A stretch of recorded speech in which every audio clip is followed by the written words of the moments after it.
আক্তার ভাই, আপনাকে দিয়ে আমি প্রথম আলোচনাটা শুরু।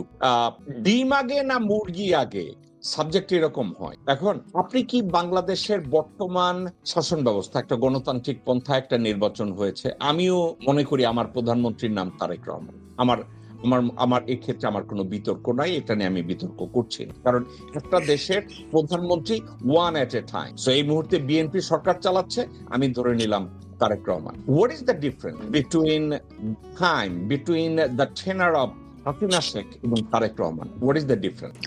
ধন্যবাদ মিল্টন ভাই, আপনার এই বহুল আলোচিত বহুল প্রচারিত অনুষ্ঠানে আমাকে নিমন্ত্রণ দাওয়াত করার জন্য প্রথমে আমি সালাম দিলাম। সালাম আলাইকুম। আপনার দর্শক শ্রোতাদেরকে সালাম জানাই, সালাম আলাইকুম। যে যেখানে আছেন ভালো থাকবেন, সুখে থাকবেন, শান্তিতে থাকবেন। আমার ফেলো বন্ধু ব্রিগেডিয়ার জিয়া, তাকেও আমার সালাম, ভালো থাকবেন, সুন্দর থাকবেন। আপনার প্রশ্নটার তিনটা অংশে আমি জবাব, যদি আপনি আমাকে কাইন্ডলি সময় দেন। প্রথম কথা, জুলাই বিপ্লবের আগে যে কোটা বিরোধী আন্দোলন হয়েছিল, আমি সেটা প্রকাশ্যে বিরোধিতা, কারণ একজন মুক্তিযুদ্ধ হিসাবে আমি মুক্তিযোদ্ধার কোটা বিলুপ্তির আন্দোলনের সঙ্গে একমত হতে পারি না। আমারটা লেজিটিমেট কিনা, আমারটা ন্যায্য কিনা, তার চেয়ে বড় কথা হলো আমার দায়বদ্ধতা আছে আমার মুক্তিযোদ্ধাদের কাজে। কোনো মুক্তিযোদ্ধার কোটা যদি কেউ বাতিল করতে চায়, আমি তার সঙ্গে একমত হতে পারি। আমি দুর্ভাগ্যক্রমে কোনো সার্টিফিকেটধারী মুক্তিযোদ্ধা নই, আমার কোনো সনদ নাই, সার্টিফিকেট নাই, আমি কোনো কোটা নেই নাই, কোটার কোনো সুযোগও নেই নাই। এবং even brigadier Zia will bear me out, 2 years seniority দেওয়া হয়েছিল আর্মিতে, তারও বেনিফিশিয়ারি আমি নই, কারণ ওইটা সুযোগ নেওয়ার অবস্থা হয় নাই। আমি মেজর হিসাবে চাকরি থেকে ইস্তফা দিয়ে চলে না আসলে হয়তো 2 years বেনিফিট আমার গায়ের উপর চেপে যেত, হয়তো তার বেনিফিট আমি পরবর্তীতে, কারণ আমি মেজর পর্যন্ত প্রমোশন হইতে আমার 2 years সিনিয়রিটি প্রয়োজন পড়ে নাই। হয়তো 2 বছর আগে লেফটেন্যান্ট কর্নেল হওয়ার জন্য হয়তো প্রয়োজন পড়তে পারত, কারণ ওইটা একটা সময় ছিল, কিন্তু আমি নেই নেই। তারপরে আমি বলছি, আমি কোন অবস্থাতেই মুক্তিযোদ্ধার কোটা বিরোধী আন্দোলনকে সমর্থন করি না। এটা তৎকালীন টেলিভিশনে প্রকাশ্যে আমি বলেছি এবং আন্দোলনের সময় বলেছি। আমার সঙ্গে অনেকে বিতর্ক।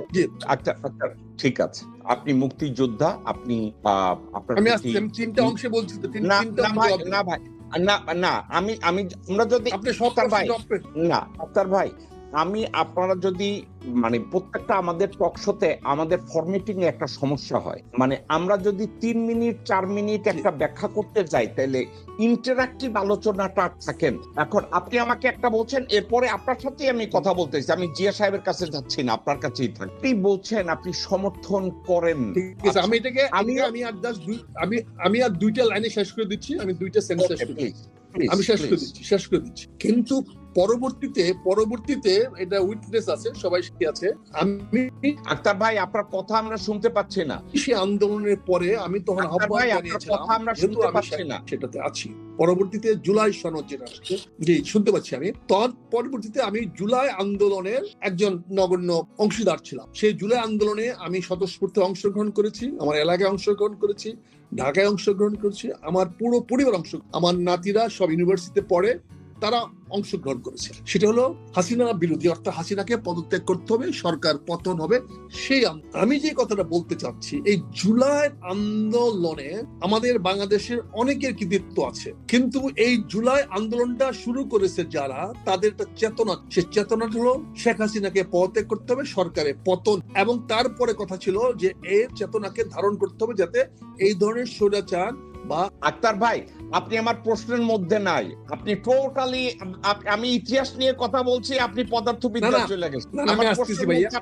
আমি আসতেছি বলে, আমি জুলাই সনদকে যারা অস্বীকার করতে চায়, জুলাই সনদের বাইরে যারা যেতে চায়, আমি তাদের সঙ্গে নাই। কারণ জুলাই সনদ অস্বীকার করলে, আপনি যে কথাটা বলেছেন, শেখ হাসিনা বাংলাদেশের বর্তমান প্রধানমন্ত্রী এখনো থেকে যায়। কারণ জুলাই সনদকে আমরা যাই কিছু বলি, অভ্যুত্থান বলি, বিপ্লব বলি, জুলাই অভ্যুত্থান বলি, বিপ্লব বলি, এই ঘটনাটি যদি না ঘটতো, তাহলে আজকেও বাংলাদেশের মাটিতে প্রধানমন্ত্রী থাকতেন শেখ হাসিনা। এবং এই বর্তমান সংবিধান অনুযায়ী, যেই সংবিধান অনুযায়ী বিএনপি দাবি করছে তারা একটি সাংবিধানিক সরকার, কিন্তু জুলাই বিপ্লব না হলে এই সংবিধানে শূন্যতা সৃষ্টি হতো না, এই নির্বাচনের পটভূমিকা তৈরি হতো না, এই নির্বাচনে বাধ্যবাধকতা তৈরি হতো না, শেখ হাসিনার পদত্যাগ করা বা দেশ থেকে চলে যাওয়ার অবস্থা সৃষ্টি হতো না। তার মানে এখনো শেখ হাসিনা বাংলাদেশের প্রধানমন্ত্রী থেকে যে, জুলাই বিপ্লব না হলে এই সরকার আজকে ক্ষমতায় আসতে পারতো না।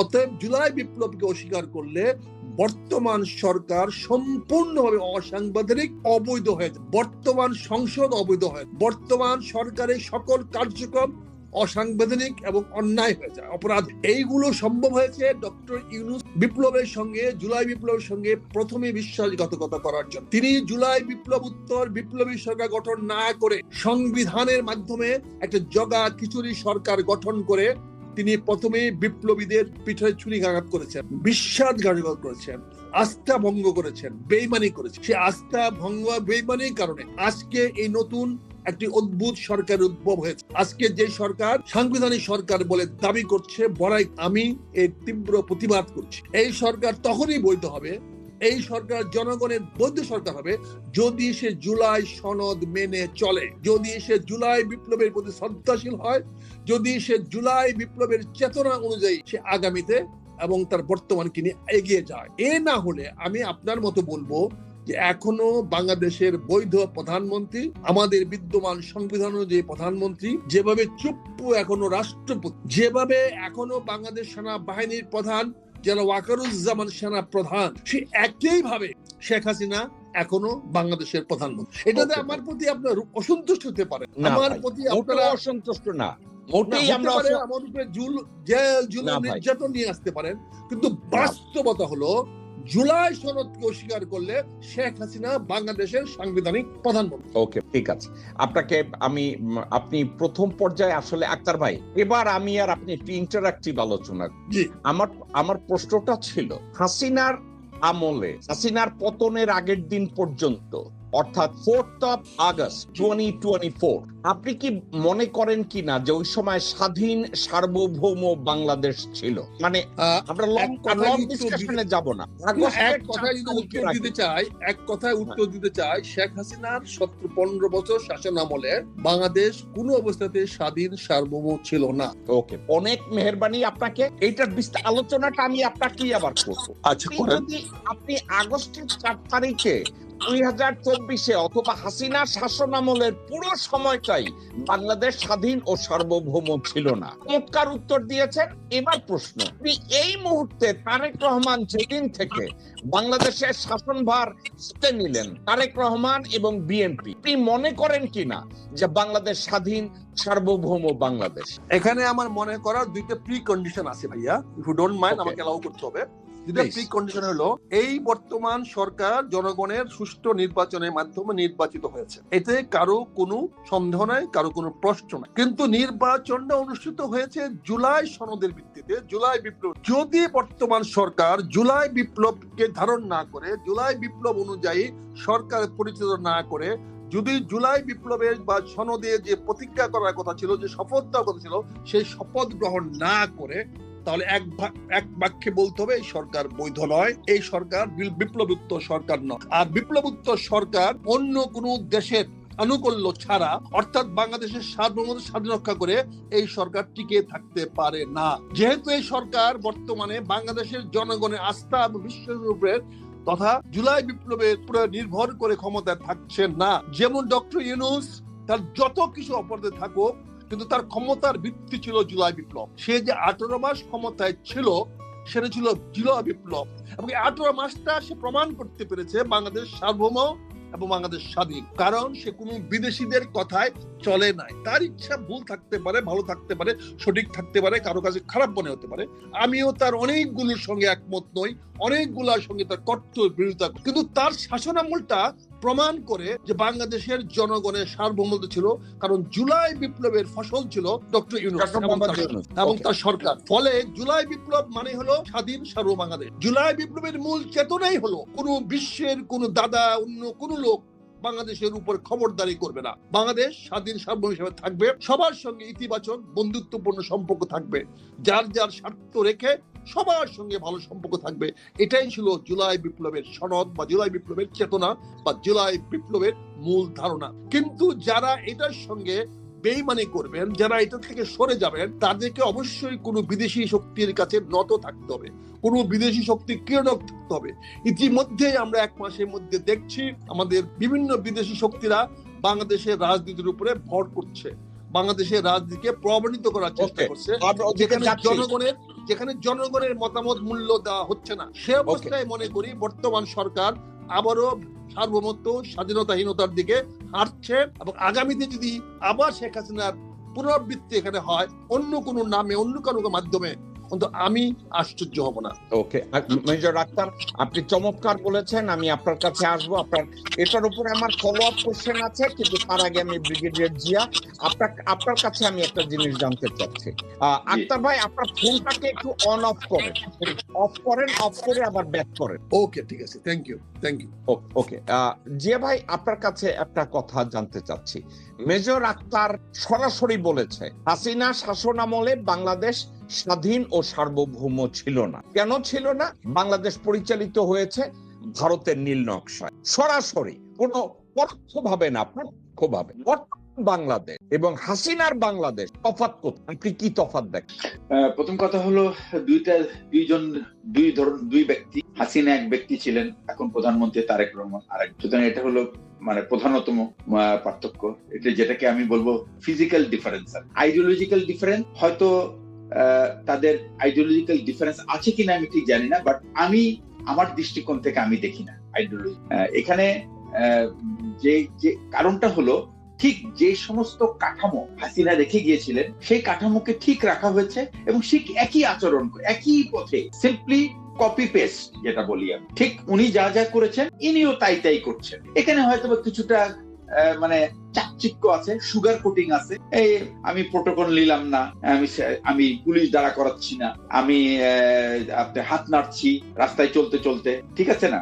এইটা, দ্যাট ইজ দ্য ডিফারেন্স। এর বাইরে তেমন কোনো কিছু ডিফারেন্স আমি দেখি। কারণ আপনি যদি কোনো ডিফারেন্স না দেখেন, তাহলে তো আমরা এক কথা মেজর আক্তার যেটা বলছে আমরা ওইটাকেই কোট করতে পারি। তাইলে হাসিনা যেভাবে স্বাধীন সার্বভৌমত্বকে স্বাধীনতা এবং সার্বভৌমত্ব এবং চেতনা এবং বাংলাদেশের অস্তিত্ব যেভাবে বিলীন করে রাষ্ট্র চালিয়েছে, তাহলে তো তারেক রহমান এবং বিএনপি করছে, স্রেফ অ্যাড হয়েছে কিছু চাকচিক্য। আচ্ছা, না, এখানে আরেকটা জিনিস আছে, সেটা হলো শেখ হাসিনা মানে খুবই জঘন্য শাসক হতে পারে, কিন্তু শেখ হাসিনা কিন্তু যখন সংসদে দাঁড়াতো সে কিন্তু তার নিজের বলে দাঁড়াতো। তার যে সমস্ত কথাবার্তা সেটা অন্য কারো উপরে ডিপেন্ড করত। যদি করে থাকতো সেটা সে তার অফিসে হোমওয়ার্ক করে আসতো, কার কাছ থেকে কি তথ্য নিবেন সেটা সে দিত। কিন্তু এখন দেখা যাচ্ছে সংসদে কিন্তু আমাদের সংসদ নেতা যিনি, তার কিন্তু ভূমিকা নাই, সে হয়ে গেছে একটা।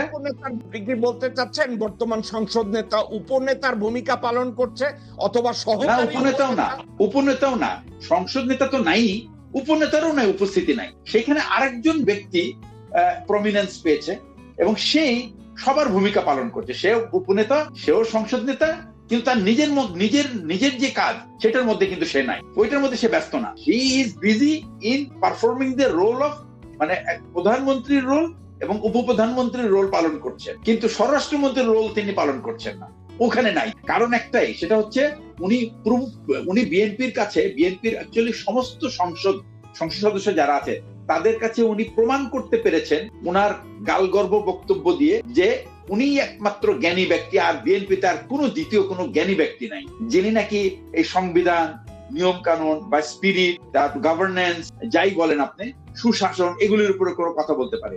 আমার কাছে মনে হচ্ছে বিএনপি একটা সিম্পলি একটা, কি বলবো আমি, এটা অজ্ঞদের দলে পরিণত। সেখানে এখন পর্যন্ত আপনি সংসদে আর কোনো দ্বিতীয় ব্যক্তিকে দেখেন নাই যে কিনা ফ্লোর নিয়ে সে এই সংবিধান সংক্রান্ত বিষয়ে ব্যাখ্যা দিতে পারে। এমনকি আইনমন্ত্রীরও কোনো অবস্থান নাই, যিনি নাকি সংবিধানের সবচেয়ে বেশি ব্যাখ্যা দেওয়ার ক্ষমতা থাকার কথা, তিনিও নাই। কি তাহলে তারেক রহমান সাহেব ওখানে আছেন কি? ওনাকে যদি পুরো দলকে যদি সালাউদ্দিন সাহেবই পরিচালনা করেন, তাহলে তার মানে এখানে আরেকটা বড় ডেফিসিয়েন্সি হলো, শেখ হাসিনার দলে শেখ হাসিনাই ছিলেন বাঘ আর বাকি সব ছিল ছাগল। এখানে বিএনপিতে সালাউদ্দিন হলো বাঘ, বাকি সব হয়ে গেছে ছাগল। বুঝতে পারছেন? এই হলো ডিফারেন্স। এটাই আমি মনে করি সাবজেক্টটা কি এইটা হতে পারে। সাবজেক্টটা কি, আমি জাস্ট তারেক রহমানকে একটু বেনিফিট অফ দ্য ডাউট দিতে চাই। 12 বছর বয়সে emperor Akbar he took oath as an emperor, কিন্তু ওই সময় তার একজন বৈরাম খান ছিল। বৈরাম খান তাকে ভালো করে রাজত্ব শিখাইছে, সবকিছু কেমনে করতে হয়। তো Salauddin easy play the role of Bairam Khan. 2026 সালে বৈরাম খানের রোলের কোনো সুযোগ নেই। ওই যিনি প্রধানমন্ত্রী হয়েছেন উনি যদি প্রধানমন্ত্রীর পদটাকে অলংকৃত না করতে পারেন, উনি ওনার জ্ঞান প্রজ্ঞা দিয়ে, তাহলে ওনার ওখানে দেওয়া উচিত হয় নাই। তাহলে ওনার উচিত ছিল একজন সাধারণ সংসদ হিসেবে থাকা আর সালাউদ্দিনকে প্রধানমন্ত্রী বানানো, তাহলে এটা মানানসই। উনি যদি ওই রোলটা প্লে করতে চান, প্রধানমন্ত্রীর রোল, তাহলে কি হি হ্যাজ টু প্রুভ। এবং এটা কি হচ্ছে, প্রতিদিন কিন্তু মানুষ চোখে আঙ্গুল দিয়ে দেখাচ্ছে দ্যাট হি ইজ এ কি বলে একটা ফাঁপা বস্তু, আর একটা এমটি পট। এই এমটি পটের তো দরকার নাই। আপনাকে প্রধানমন্ত্রী হলে প্রধানমন্ত্রীর রোলটাকে আপনার পালন করতে হবে, উনাকেই হলো উনিই দিতে হবে। উনি ফাইনাল কথা উনার হইতে হবে। সংসদের শেষ কথা কিন্তু উনার, স্বরাষ্ট্রমন্ত্রীর না। স্বরাষ্ট্রমন্ত্রী শুড স্পিক অ্যাবাউট অনলি স্বরাষ্ট্র বিষয়, তার তো সংবিধানের দায়িত্ব নেই। এখন আমরা যা দেখলাম প্রজ্ঞাপন, সেই সংবিধানের তো সেই স্বরাষ্ট্রমন্ত্রী তো আছেই, সে সশস্ত্র বাহিনী বিভাগের রিপ্রেজেন্ট করবে, প্রতিরক্ষা মন্ত্রণালয় রিপ্রেজেন্ট করবে এবং প্রধানমন্ত্রীকে রিপ্রেজেন্ট করবে। তাহলে ওখানে উপপ্রধানমন্ত্রী, উনি যে সংসদ উপনেতা, এই যে মির্জা ফখরুল সাহেব, উনি কি, উনার কাজটা কি? তাহলে উনি কি প্রধান? তার মানে উনিও প্রধানমন্ত্রী হওয়ার যোগ্যতা রাখেন না। তার মানে উনি এখন এই যে সালাউদ্দিন সাহেব, উনি জুলাই স্পিরিট বুঝবে কিভাবে? উনি কি জুলাইয়ের কিছু জানেন নাকি? উনি তো 9 বছর ছিল আরামে। উনি জুলাই সম্বন্ধে কোনো আইডিয়া আছে? উনি তো শেখ হাসিনার যে অত্যাচার, নিপীড়ন, নির্যাতন, ওটা তো উনি এক ইঞ্চিও উনি পান না। উনি তো নিজেকে এবং ওই ভারতীয় গোয়েন্দা সংস্থার সাথে উনি সমঝোতা করে উনি চলে গেছেন ওই পারে। আর পুরো ঝড়ঝাপটা যা চলেছে সেটা বিএনপির মাঠ কর্মীরা। আজকে আমি আমার একটা কলিগ, নাম হলো ফ্লাইট লেফটেন্যান্ট হারুন, আমি হারুনকে চিনি। খালি শুধু ফ্লাইট লেফটেন্যান্ট হারুন না, বাংলাদেশ সেনাবাহিনীর অনেক অফিসার, আমি অন্যদের কথা বাদ দিলাম, তারা দিনের পর দিন, এমনও ছিল অনেক অফিসার সোমালিয়াতে পালিয়ে গেছে অত্যাচারের ঠেলায়, তারা সর্বস্ব হয়ে গেছে। কিছু অফিসার তাদের কোনো জায়গা নাই। এই হারুনের কোনো জায়গা নাই। হারুনের মতো লোক বহুবার জেলে গেছে। আমার আর এক কলিগ ওয়াহেদ সাহেব, যিনি এখন লন্ডনে নির্বাসিত, উনি কিন্তু 5 মাস জেল খেটে, জেল থেকে কোন রকমের মুক্তি পেয়ে দেশ থেকে পালিয়ে গেছে। এরা কিছু না, এই সমস্ত সালাউদ্দিন এরাই দে হ্যাভ বিকাম হিরো। এই যে হাবিবুন নবী সোহেল 451টা মামলা খেয়েছে, উনার অবস্থানটা কই? এই খায়রুল কবির খোকন, নাজিমউদ্দিন আলম, এরা তো সব জেলেই ছিল। ওরা তো বাইরে ছিল, মাঝে মধ্যে আসতো বাইরে হাওয়া খাইতে, বাকি সময় জেলেই ছিল এই 17টা বছর। এছাড়াও বিএনপির হাজার লাখ, মিনিমাম 5 লাখ নেতা কর্মী, তারা ধান খেতে জীবন কাটায় পুরো 17টা বছর। তাদের অবস্থানটা কই? তাদের অবস্থান কি ওই কৃষি কার্ডের মধ্যে? তাদের অবস্থান কি ওই ফ্যামিলি কার্ড? এটাই কি তাদের পুরস্কার? আমার মনে হয় কি, এই বিএনপি তার এই যে সালাউদ্দিন সাহেবকে যে এখন বসানো হয়েছে, সালাউদ্দিন সাহেবকে খুব পরিকল্পিতভাবে বসানো হয়েছে বিএনপিকে একেবারে সমূলে ধ্বংস করার জন্য। ওকে, এবং ব্রিগেডিয়ার জিয়া, আপনি একটা কথা যা বলছেন, আপনার কোনো কথাকে আমি ডিনাই করি না, আপনার কথায় আমি বিতর্কও তৈরি করি। একটা কথা, সালাউদ্দিন সাহেবকে বসানো হয়েছে, আপনার কি মনে হয় সালাউদ্দিন সাহেবকে আরেক রহমান বসাইছে? না, আমি উদাহরণ দিচ্ছি একটা। সেটা হচ্ছে সালাউদ্দিন সাহেব দেশ থেকে তাকে উনি যে ব্যাখ্যা উনি দিচ্ছেন, উনাকে কে জানি ধরে নিয়ে গেছে, নেওয়ার পরে উনি গিয়ে দেখেন উনি হঠাৎ করে নিজেকে আবিষ্কার করছেন ভারতে। তো সালাউদ্দিন সাহেব ভারতে যাওয়ার পরে উনি আইনি লড়াই লড়েছেন 9 বছর, 16 সাল থেকে উনি এই 25-24 সাল পর্যন্ত 8 বছর লাইনে লড়াই লড়েছেন। এবং সেই লড়াইয়ে উনি কোনো সফলতা দেখেন নাই। যেই শেখ হাসিনা 5ই আগস্ট চলে গেল, উনি 4 দিনের মধ্যে উনি সেই সফলতা পেয়ে গেল। 9 তারিখে উনি এসে হাজির হইল বর্ডারে। জিয়া ভাই, একটা কথা, আপনি এবং মেজর দেশের বাহিরে বহুবার সফর করেছেন। ফর এক্সাম্পল, আপনি যদি কোনো দেশে অবৈধভাবে অনুপ্রবেশ করেন, দেশে ইনক্লুডিং ইউরোপ এবং আমেরিকা, যেমন আমেরিকার রুল অনুযায়ী আপনাকে যদি বর্ডার এন্ড কাস্টমস তারা যদি আপনাকে ধরে, আইন যদি আপনাকে ধরে, তাইলে আপনি যদি বলেন যে আমি ভুলে ঢুকেছি, আমি এই মুহূর্তে দেশ ত্যাগ করতে চাই, 48 to 72 আওয়ার্স এর মধ্যে আপনাকে প্লেনে উঠাই দিবে। আপনার কাছে টাকা না থাকলে টাকা দিয়াও দিবে। হ্যাঁ, কারেক্ট। ওখানে আইনি লড়াইয়ের কোনো দরকার নাই, স্কোপ নাই। হ্যাঁ, সালাউদ্দিন সাহেব আইনি লড়াইটা করছে, যদি আমাকে একটু বলেন কোন আইনি লড়াইয়ের কথা উনি আমি তো জানি না কি করছেন, কিন্তু উনি ক্লেম করছেন উনি আইনি লড়াই লড়েছেন। হ্যাঁ, কিন্তু সে কি এমন আইনি লড়াই লড়লো যে ওনাকে 9 বছর 8 বছর আটকে রাখলো, আর ঠিক হাসিনা চলে যাওয়ার 4 দিনের মধ্যেই উনি বাংলাদেশে সেই আইনি লড়াই শেষ হয়ে গেল এবং আইন হাজির হয়ে গেল। ব্রিগেডিয়ার জিয়া এবং মেজর আক্তার, আপনারা দুইজনে যদি বেয়াদবি না নেন, আমি সালাউদ্দিন কাদের চৌধুরীর একটা শব্দ উচ্চারণ করতে চাই, যে আমার যে নেতৃত্ব এবং গভর্নিং এর সবক বলা হচ্ছে, আমি তো চূর্ণ হয়ে গেলাম। মানে আমার কথা না ভাই, এটা সালাউদ্দিন কাদের চৌধুরী হয়েছে। এখন এই সালাউদ্দিন নামের, আমি ওনাকে, নামটা অনেক বড় তো আমি অনেক সময় সংক্ষেপে ডাকি, ওনার নাম হচ্ছে সাউয়া, সালাউদ্দিন আহমেদ। তো এত বড় নাম না নিয়ে, এত সম্মানী মানুষ, একটু সংক্ষেপে ডাকি সাউয়া।